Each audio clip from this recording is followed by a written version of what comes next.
Եկեք միասին անցնենք վերափոխման փուլը, միասին ներկելու ենք բարձերս, որպեսզի ուշքի գանք, թարմանանք, ներկելու եմ մազերս, հետո Նիկայի դիմակն եմ գնել սպիտակեցնող դեմքի համար, ուզում եմ ձեռնոցներ դնել, որովհետև այսօր եղուներս ընկերուհիս սարքել էին նրան, մի օր կնկարեմ տանն է անում այս պահին, մի օր կնկարեմ անպայման Ինայի մասին չգիտեմ, խոսել եմ, ասել եմ, հա, Ռուսաստանից է եկել, նոր է եկել Ռուսաստանից,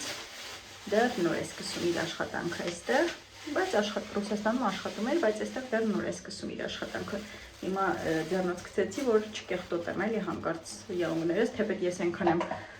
բանով ժավելով աշխատում, որ Ինայի անունը տվեցի, հենց նոր ինձ նամակ ուղարկեց։ Այնքան եմ ժավելով աշխատում, որ հնարավոր չէ, էլի հաստատ կսպիտակես իմ եղունգները, բայց ամեն դեպքում չջղայնացնելու համար։ Վերջ, ներկեցի, ինձ հետևողները գիտեն, որ ես սիրում եմ ուղիղ գծով արդուկել, ներկել, մտածում եմ արդուկելու մասին էստեղ ներկա եղել, բայց լվանալուց արդեն կանցնի։ Այդպես կլվանամ, նոր արդեն մասկան դիմակը կդնենք։ Չէ, դու մի արա կյանք, վերջ, չէ մի արա, գլուխդ կխպես սեղանին, մազերս թափարում է, իմ ձևերն է անում։ Վերջ, ես լվացի իմ վարսերը, վերջապես իմ ուզած գույնը, ուղղակի այս պահին, ոյ կրեմ եմ դեմքի սկսել, այս պահին արդեն մութա չեմ կարող նկարել, որ դուք էլ տեսնեք գույնը։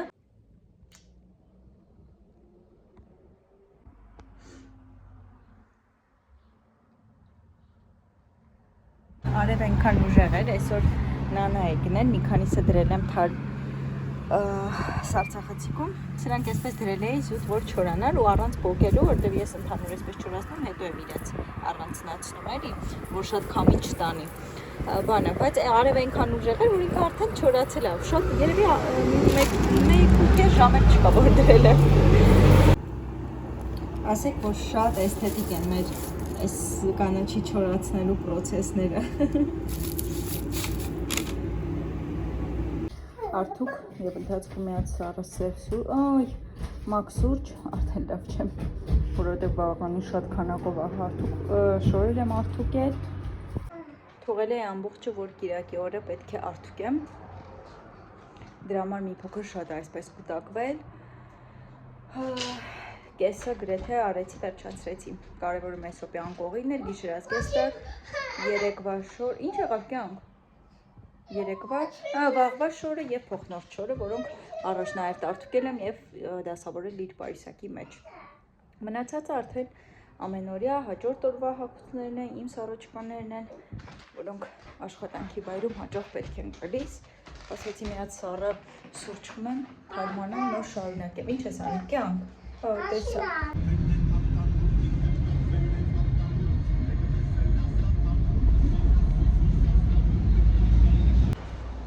Իրականում երբ երկար ես մնում տանը, կարելի է գժվել, աշխատանքը բուժում է, գեղեցկացնում է, բուժում է։ Սիրելի ընկերներ, իրականում շատ սիրվեց իմ մի քանի օր առաջվա տեղադրված վլոգը, որտեղ խոսում եմ ընդհանուր առմամբ ընթացքի մասին, թե ինչպես ոնց եմ սկսել վլոգերությամբ առհասարակ YouTube-ում նկարել և որոշել եմ այսպիսի հետաքրքիր բան կազմակերպել, տարբեր վլոգների մեջ խոսել իմ կյանքում կատարվող տարբեր իրադարձությունների մասին, որոնք ինձ հետ կատարվել են, բնականաբար հաղթահարել եմ և անց եմ կացրել, կամ առհասարակ դեպքեր, որոնք եղել են և հետաքրքիր կլիներ ուղղակի որպես այդպեսին կիսվել իմ լսարանի հետ այդ մասը։ Եվ այսօրվա այդ թեմաներից մեկը, որը ես որոշել եմ ընտրել և որի մասին որ որոշել եմ խոսել, դա ընկերության մեջ դավաճանության մասին է, մի թեմայի մասին, որի մասին մտածում էի, որ երբևէ կյանքում հնարավոր է, որ ես չխոսեմ և առհասարակ չանդրադառնամ այդ հարցին, բայց քանի որ որոշել եմ, որ կսկսեմ տարբեր թեմաներով արդեն կիսվել ձեզ հետ, հենց առաջին թեման, որի մասով կփորձեմ կիսվել, կլինի մի փոքր բացասական, բայց այնուամենայնիվ շատ ուսուցողական, ինչևէ, եւ ինչու ոչ նաեւ նախազգուշացնող տարբերակով, որպեսզի եթե ինչ-որ մեկը երբևէ փորձել եք կամ եղել է ձեզ հետ նման դեպք, որ չգիտեք ինչպես վարվել կամ իմ պատմվածներից կլինեն red flag-ներ, հա, այդ կարմիր այդ բաները, ազդանշանները, որ տեսնեք, միգուցե դուք էլ ձեր ընկերության ընթացքում, ընկերության մեջ փորձեք այդ ամենը վերանայել կամ մի փոքր շուտ ավելի կանխել դավաճանությունը։ Սկզբի համար ուզում եմ ասել, որ իմ բոլոր ընկերները, ովքեր որ կան, այս երևի չունեմ որևէ ընկեր, ով այս 1-2 տարին է հայտնվել իմ կյանքում, եթե սխալվում եմ, ներողություն եմ խնդրում, միգուցե այս բան չեմ մտավելու, որովհետև իմ շատ նեղ անձնական ընկերները, ովքեր որ կան, իրենք բավականին հին, հա, ընկերներ են, տարիների փորձով, այսպես ասած, եւ դպրոցական տարիներից են, ուսանողական տարիներից են, արդեն ժամանակի հետ, քանի որ ժամանակը անցնում է, բնականաբար մեծանում ենք, արդեն ընտանեկան միայն մտերմություն է։ Ուրեմն այս պատմությունը ինչպես է սկսվել։ 2013 թվականին, երբ որ ես ընդունվեցի այստեղ Մշակույթի պետական քոլեջ, բնականաբար արդեն ասել եմ, որ մեր կուրսում մենք քանակով քիչ ենք, հա, քիչ երեխաներ էինք, ուսանողներ էինք, 8-9 հոգի էինք եւ բնականաբար այդ 8-9 հոգին իրարից ոչինչ տալ եւ առնելու այսպես խնդիր չեն ունեցել, եղել ենք շատ մտերիմ, շատ լավ, բարի դրացիական հարաբերությունների մեջ, շատ լավ կուրս ենք եղել, շատ հաճելի միջավայր է եղել։ Այս ընթացքում ինձ զանգ եկավ եւ ես հասցրեցի ոչ միայն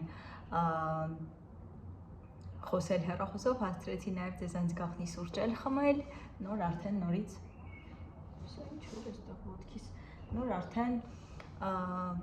նորից միանալ շարունակելու համար։ Ինչևէ, արդեն ասեցի, որ մենք կուրսում բավականին քիչ ենք քանակով եւ բնականաբար բարի դրացիական հարաբերությունների մեջ ենք բոլորս, այսպես շատ մտերմիկ ենք եւ իհարկե բացի այն, որ մենք այդ խմբով այդ մի քանի հոգով, հա, կուրսի մտերիմ էինք շատ, բնականաբար առանձին նաև ունենք մենք մեր մտերմությունը, ես եւ Արուսիկը հենց այդ տարիներից էլ սկսել ենք իրար հետ մտերմություն անել, իհարկե մինչեւ այժմ ավելի մտերմիկ, ընտանեկան եւ այլն, բայց այդտեղից էր ամեն ինչը սկսել։ Եվ ունեինք կուրսում մի կուրս ընկերուհի, ով բնականաբար այդ ժամանակ կուրս ընկերուհի էր եւ այնպես չէր, որ շատ անձնապես մտերիմ էինք եւ ամեն ինչ պատմենք, բայց մեկս մեկի կյանքից բավականին տեղեկացված էինք, հարազատորեն էինք մեկս մեկիս ընդունում, որովհետեւ բոլորիս ծնողները, գրեթե բոլորիս ծնողները բաժանված էին եւ մենք ապրում էինք բոլորս մայրիկների հետ եւ մեզ կապում էր, այսպես ասած, այդ բանը, որ միակ կուրսն ենք, որտեղ որ 6 աղջիկ էինք, 6-ի ծնողներն են բաժանված էին եւ 6-ի մայրիկներն էին հենց պահում իրենց։ Այդպես եւ տարիները անցավ, ավարտեցինք քոլեջը, բնականաբար սկսեց արդեն ավելի հասուն մտերմություն եւ երկար ժամանակ անցնելուց հետո ես եւ այդ իմ կուրս ընկերուհին սկսեցինք ավելի մտերմիկ շփվել, բնականաբար քոլեջի պատերից, այսպես ասած, դուրս, արդեն այդտեղ անձնական կյանք, ավելի մտերմիկ շփում, զբոսանքներ, հեռախոսազանգեր եւ այլն, ինչպես որ լինում է սովորական ընկերության ընթացքում։ Եվ այդպես բավականին երկար ժամանակ 10 եւ 11 տարի ավել։ Բավականին մտերիմ, բոլոր առիթներին, բոլոր խնդիրներին մեկս մեկիս հենարան, միշտ միասին եւ միշտ իրար կողքի ամուր կանգնած ամեն հարցով, այդպես ու հետաքրքիրն է, որ իմ կյանքում ինչու ես չեմ մտածել, որ կարող է լինել այնպես, որ ինձ ընկերական իմ այսպես հատվածից կարող է լինել հարված, որովհետեւ ես միշտ ունեցել եմ շատ վստահելի ընկերներ եւ իրենք եղել են չափից դուրս ամուր այսպես հենասյան նման մարդիկ, ում վրա կարելի էր հենվել, ում կարելի էր ամեն ինչ վստահել, ում կարելի էր, չգիտեմ, քո բոլոր հոգսերը թողնել եւ իրենք այդ հոգսը կարող էին հանգիստ լուծել եւ մինչեւ այժմ էլ ընկերներիցս շատերը հենց այդպեսին են իրենց տեսակով, իրենք քո հարցը շատ հանգիստ փորձում են լուծել, որ դու չտանես այդ դժվարությունը, այսպես ասած։ Եվ անցավ ինչ-որ մի ժամանակ, շատ լուրջ ընտանեկան վեճ ինձ մոտ սկսվեց, եւ ես այդ ժամանակ Երևանում աշխատում էի Beeline-ում, այդ ընկերուհիս ում մասին որ խոսում եմ, ինքը մեքենա էր վարում, եւ նաեւ Beeline-ում ծանոթացել էի մի աղջկա հետ, էլի անունը բնականաբար չեմ տա, ուղղակի զուտ պատմության համար, որպեսզի իմանաք։ Այդ աղջկա հետ էլ սկսել էի մտերմություն անել, էլի բավականին երևի 2 տարի կարելի ասել, եթե չեմ սխալվում, արդեն չեմ էլ հիշում։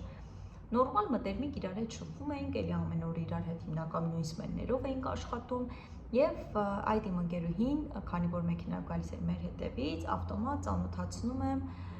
իրար հետ, այս մյուս ընկերուհուս հետ երկար տարիներ մտերմիկ շփվում էինք, ընկերուհիներ էինք շատ լավ, ծանոթացնում եմ այդ մարդու հետ եւ իրենք սկսում են ինձանից զատ ընկերություն անել իրար հետ, ինչպես որ լինում է, բայց ես դրան օքեյ եմ վերաբերվել, ընդունում էի դա ու ինձ համար նորմալ էր, որ կարող էին, որովհետեւ մենք բոլորս ունեինք մեր հումորները, մենք շատ նման էինք իրար տեսակով բոլորս եւ այդպես արտառոց ինչ որ խնդիր չէի տեսնում, որ այդ մարդիկ իրար հետ մտերիմ են կամ այդ մարդիկ ինձանից առանձին շփվում են իրար հետ, թեպետ այդ դեռ այդ ժամանակ հիմնական շփման, այսպես ասած, օղակը ես էի, այսինքն ես էի հանդիպում էինք միասին, ես կազմակերպում էի եւ միասին հանդիպում էինք։ Անգամ իմ հարսանեկան այդ արարողակարգերի, այդ նախապատրաստական ամբողջ այդ տարոսիկներ, այդ ծաղիկներ եւ այլն, իրենք երկուսով են կազմակերպել ինձ համար, զուտ պատմում եմ, որպեսզի հասկանաք ինչ կարգի մտերիմ ենք եղել իրար հետ։ Եվ երբ որ սկսվում է ինձ մոտ այդ շատ լուրջ ընտանեկան վեճը, այդ ժամանակ բնականաբար իմ սխալներից իմ սխալներ այդտեղ, հա, այսինքն սխալվել էի ես եւ ընկերության հարցով, եւ վստահության հարցով, եւ առհասարակ, հա, որոշակի արարքների մասով, եւ այդ շատ կարեւոր կուլմինացիոն ժամանակ անհետանում են երկուսով եւ կոալիցիա են, այսպես ասած, ստեղծում ընդդեմ ինձ այդ ընտանեկան շատ լուրջ վեճի եւ խնդրի ժամանակ, թեպետ երբ որ հիմա անցել է ժամանակը եւ հետ եմ նայում, բայց պետք է անկեղծ լինեմ, կլինի արդեն երկրորդ տարին, որ ես առհասարակ որևէ կերպ չեմ մտածում, թե ինչու այդպես եղավ, ինչու ստացվեց, որովհետեւ այս տարիների ընթացքում ինձ մոտ տրանսֆորմացիոն շրջափուլեր էր տեղի ունեցել եւ ես հոգեվոր եւ գիտակցական առումով այնքան եմ աճել, որ հասկանում եմ, որ որևէ կերպ ոչ մի բացասական բան չի լինում առանց իր դրական, այսպես լումայի եւ առանց այնպիսի մի բանի, որի համար դու պետք է այսօր այսպես ապրեիր ճակերտների մեջ։ Դրա համար գիտակցական առումով իսկապես այնքան եմ հասունացել եւ շատ հաճախ ինձ բռնում եմ այդ մտքի վրա, որ ասում եմ ինչքան հանգիստ եւ թեթև եմ սկսել որոշակի բաներ տանել եւ ինչքան շատ եմ սկսել ինքնակնադատ լինել ու չփորձել պատասխանատվությունը վերցնել ինձ վրա եւ չփորձել դիմացինին առհասարակ մեղադրել, այլ հենց ի սկզբանե ինչ էլ որ լինում է, միշտ ասում եմ, որ ես այստեղ իմ այս մեղավորությունը ունեի, կլինի դա դրական թե բացասական, ասում եմ ինձ հետ վարվեցին այսպես, ես մեղավոր եմ, ես դա թույլ տվեցի եւ աստվածաշնչյան այն խոսույթը, այն ասույթը կարելի ասել, որ ասում է եթե հարվածում են մի այտից մյուսն էլ ցույց տուր, մյուս այտդ էլ պահիր, բարձիր, ինձ համար իսկապես այդ ասույթը շատ հստակ այսպես իր բացատրություն ունի, ասում է եթե մեկ այտիդ արդեն ապտակել են, նշանակում է դու թույլ ես տվել, դրա համար երկրորդ այտդ կարող ես արդեն բարձել։ Եվ այստեղ արդեն երկրորդ այտը ոչ թե նրա մասին է խոսում, որ պետք է թույլ տաս, որ հարված են, այլ նշանակում է, որ պետք է ցույց տաս քո մյուս երեսը, որ դեռ ցույց չես տվել եւ ինչ որ մեկը կարծել է, որ կարող է հարվածել այդ մյուս այտին, իհարկե սա շատ փոխաբերական իմաստով։ Ինչևէ, եւ այդ ժամանակ իրենք սկսում են այդպես կոալիցիա ստեղծել, կարելի ասել, Անցնում է որոշ ժամանակ, մահանում է իմ տատիկը եւ բնականաբար իմ բոլոր ընկերները գիտեն, որ տատիկս հավասարազոր է մոր եւ մեզ մորպես պահել է եւ մենք իրեն հավասար մեր մայրիկի սիրել ենք։ Ես այդ ժամանակ 5 ամսական հղի եմ լինում եւ ինձ համար իմ տատիկի կորուստը շատ մեծ հարված է այդ ժամանակ լինում եւ պլյուս որ այդ ընթացքում մահացավ տատիկս, հենց այդ դեպքը կատարվել էր դրանից երևի 6 ամիս առաջ, այսինքն այդ ամբողջը կատարվում է իրար հետ եւ ես այդ ընթացքում վիճաբանված նաեւ ընկերական այդ հարվածից, դավաճանության հարվածից եւ տատիկիս կորստից, իսկ տատիկս կորոնավիրուսով հիվանդ էր եւ այդ մահը միանգամից չհասավ, հա, այսինքն մենք այդ 1 ամիսը դեռ տանջվում էինք, տառապում էինք, ով ոնց պետք է օգներ, ես էլ հղի ես չէի կարող պահել, բայց միշտ տատիկիս հիվանդությունների ժամանակ հիվանդացում ես էի մնում, որովհետեւ ծանոթ է արդեն տատիկիս հիվանդությանը, այդ ինսուլտի այդ նախանշաններին, վերականգնողական process-ներին եւ ինձ համար կրկնակի դժվար էր այդ ընթացքը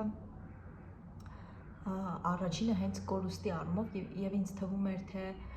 թեպետ եւ հղի է այդ ժամանակ, բայց ինձ թվում էր թե կորուստները այդ տարի չեն ավարտվելու, որովհետեւ ես եւ հոգեբանորեն եւ ֆիզիկական առումով եւ առհասարակ այդ ժամանակ էլ չէի աշխատում, նաեւ ֆինանսական այդ ծանրաբեռնվածություններ ինձ համար շատ թվում, անլուծելի թվում եւ այդ տատիկիս մահը լինում է կուլմինացիան իմ, այսպես ասած, պորտկման ու հենց տատիկիս մահվան օրը այդ աղջիկը զանգում է ինձ ցավակցելու, որ մահացել է տատիկս եւ ես վերցնում եմ ու ինքը ինձ ցավակցում է տատիկիս մահվան հետ կապված, ես անջատում եմ առանց պատասխանելու։ Այսինքն ես դեռ այդ ժամանակ գիտեի ընդամենը այն, որ ինձ ուղղակի որպես ընկեր դավաճանել է ինքը ու շատ վատ կերպով, շատ վատ ձևով, բայց միևնույն է ինձ ինչ-որ մի բան թույլ չտվեց անգամ, այսպես հիմնականում ասում են դժբախտությունը միացնում է, չէ, մարդուն կամ թույլ է տալիս ներել ինչ-որ մի բան, բայց ես ինձ մոտ հստակ է այդ գծերը, ես եթե ընկերություն եմ անում, ես երբեք չեմ դավաճանում եւ երբեք չեմ ներում դավաճանությունը առհասարակ։ Ընկերության մեջ դավաճանություն ներելը դա հավասարազոր է ինքդ քեզ չներելուն է, ինձ համար այդպես է։ Անգամ հավատացեք ինչ համեմատությունն եմ անում հիմա, անձնական կյանքում, ամուսնական կյանքում, անգամ այդ ժամանակ կարելի է ներել դավաճանություն ինձ համար, բայց ոչ ընկերության մեջ, որովհետև երբևէ չեմ արդարացնում դավաճանությունը, բայց ամուսնական կյանքում եւ իրար հետ հետագա ստեղծած կյանքի որոշակի փուլերում հարկավոր է լինում, եթե այդ ամենը չի կրկնվում բնականաբար եւ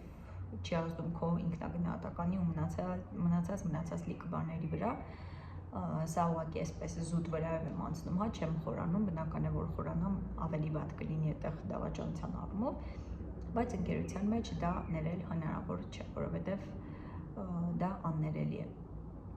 Եվ ես անջատում եմ եւ չեմ պատասխանում այդ ժամանակ այդ աղջկան եւ անցնում է ուղիղ մի քանի ամիս, երևի մի 7 ամիս։ Մեսրոպ արդեն ծնվել էր, հա, անցնում է այդ ժամանակը եւ ես պատահմամբ տեսնում եմ, որ այդ ամուսնական մեր վեճի ժամանակ իմ ամուսնու հետ, իսկ այդ ընթացքում մենք բաժանվել էինք իրար հետ, ես եւ ամուսինս բաժանվել էինք եւ ես գտնում եմ մայրիկիս տանը եւ ես տեսնում եմ իմ ամուսնու էջի մեջ սոցիալական էջը բաց է լինում իմ հեռախոսում, ներողություն մեր պապիկի հեռախոսում, ում հեռախոսը ինձ մոտ էր եւ ես պետք է այդ հեռախոսին կարգավորումներ տայի, ես տեսնում եմ, որ այդ աղջիկը, այդ իմ ընկերուհին նամակագրական կապի մեջ եղել իմ ամուսնու հետ եւ այնպիսի բաներ են իրար հետ գրվել,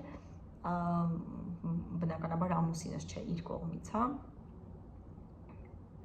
նամակներ, որոնց մասին ուղղակի կարելի էր լռել, տեքստեր, թե ես ինչպիսին եմ, թե ես ինչեր եմ ասել իմ ամուսնու մասին իրեն, թե ես ինչ կերպ եմ ինձ պահել եւ այլն, այսպես մի հատ լավ հեքիաթի գիրք, որ կարելի էր ուղղակի վերցնել, գրել Եվ երբ որ ընկերներից մեկի հետ մի օր խոսում էինք, ես այդ աղջկա մասին, այդ իմ նախկին ընկերուհու մասին, այնպիսի մի ինֆորմացիա եմ այսպես ասած տիրապետում, որ եթե այդ ինֆորմացիան եւ ինքը ամուսնացել է իմ դվայորնի եղբայրը էլի գալիս հոպարի թե քերի ներողություն քերի տղայի հետ է ամուսնացել շատ հեռու ոչ շատ հեռու այսինքն ամեն դեպքում շփումը այդպես մտերմիկ չէր իմ եղբոր հետ է ամուսնացել ստացվում է ինքը եւ այդ նամակագրական կապը այդ իր մասին այդ ինֆորմացիան որին ես բնականաբար շատ ահռելի մեծ, հա, այսպես ասած, ինֆորմացիա է բացասական առումով, եթե ինչ-որ մեկը իմանա ուղղակի իր մասին, դա չգիտեմ ինչ բում կլինի։ Ինձ ասեցին, ինչու չես պատասխանում իրեն իր նման, հա, այսինքն ինչու չես զանգահարում, ասում ուղղակի եղբորդ, որ ինքը այ այս տիպի եւ այլն արարքն է արել կամ այս ամենը սուտ է, հա, ստի մեջ ես այսպես ասած ապրում դու Եվ ես մի շատ հստակ դիրքորոշում ունեմ կյանքում ու իմ պատասխանը եղել է հետևյալը երբ որ ինքը դավաճանեց ինքն է եղել ինձ ընկեր եւ ինքն է մնացել դավաճան ընկեր բայց քանի որ ես իմ տեսակով այլ ընկեր եմ ինձ համարում այսինքն իմ արժեհամակարգը որպես ընկեր այլ է եւ ես ինձ շատ փոքր եմ համարում պատժելու համար ինչ որ մեկին Աստված բոլորին իր համապատասխան պատիժը ինչ որ մի օր բերում է եւ պատասխանը այսպես ասած չի ուշանում, հա, անպայման գալիս է այդ ժամանակը հատուցման, անպայման բոլորիս համար է այդպես կապ չունի, հա, ով է սուտն էլ է բացահայտվում մի օր գաղտնիքներ, այդ մանավանդ եթե լինում է այնպիսի սուտ, որի վրա ընտանիք է կազմվում, ես վստահորեն կարող եմ ասել գրեթե 100%-ով, որ դա անպայման բացահայտվում է եւ դա չի մնում գաղտնի եւ դա անպայման մի օր քայքայելու է քո ընտանիքը։ Եվ անգամ Արուսիկը մի անգամ կատակով ինձ ասեց՝ «Արի հարսանիքի օրը, ամուսնանում էին արդեն իրենք իմ եղբոր հետ, այդ աղջիկը, եւ այսպես դավաճանական շարքեր մի քիչ ավելի շատ էր, ես այսպես մի քիչ կոմպակտ եմ պատմում, ասեց՝ «Արի հարսանիքի օրը նամակ գրենք իրենց, երկուսով մտնենք զալ»։ Ասենք որ անակնկալ ենք եկել ձեզ մատուցենք, որովհետև իրապես շատ լուրջ հարված էր էլի դավաճան, շատ մեծ դավաճանություն էր իմ անձի հետ կապված։ Երկուսի կողմից, երկուսի մասին էլ հանգիստ կարող էի ես էլ նույն կերպ վարվել եւ իրենց կյանքը եւ իրենց իմիգվա ընտանիքը մինչեւ այժմ էլ կարող էի հանգիստ այսպես մի մատի